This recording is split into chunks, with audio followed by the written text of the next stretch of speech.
আসসালামু আলাইকুম। অনেকজনের জানার আগ্রহ যে সৌদি আরবে ঈদের নামাজ কীরকম হয় এবং কয়টায় হয়। মূলত আমরা বাংলাদেশের কোনো জায়গায় ৬টা, কোনো জায়গায় ৭টা, কোনো জায়গায় ৮টা, এই আপনার ৬টার নিচে কোনো টাইমে নামাজ হয় না কোনো জায়গায়। সৌদি আরবে মূলত ফজরের নামাজের পরেই ঈদের মাঠ শুরু হয়। যেমন আপনার এই এই ঈদে ৩টা, সাড়ে ৩টার দিকে সাড়ে ৩টার দিকে ফজরের নামাজ পড়ছি।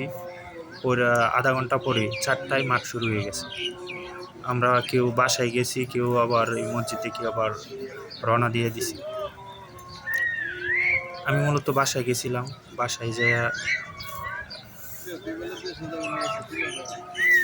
জায়নামাজ এবং আরও কিছু রুমের বন্ধু বান্ধব ছিল, ওদেরকে নিয়ে একসাথে আমরা রওনা দিছি। আমাদের বাসার পাশেই ছিল ঈদগাহের মাঠ, ওইখানে চলে গেছি। আমরা তাড়াহুড়া করে আইসা মাঠে জায়গা পাইলাম না, তবে এখানে পাশে পার্ক এবং খোলা অনেক জায়গা আছে। যে যেভাবে পারে জায়নামাজ বিছিয়ে আমরা নামাজের জন্য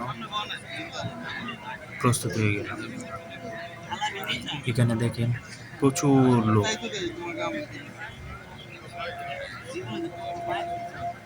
মাঠে জায়গা যখন আমরা পাই না, তখন যার যার মতো করে জায়নামাজ বিছিয়ে বসছি।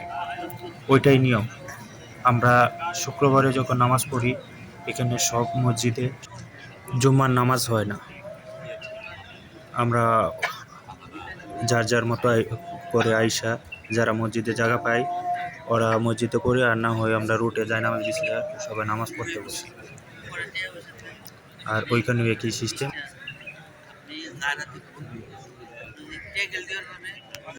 তো আমরা নামাজ করে এখন বাসায় যাচ্ছি। দেখেন রোডের অবস্থা, কি পরিমাণ মানুষ।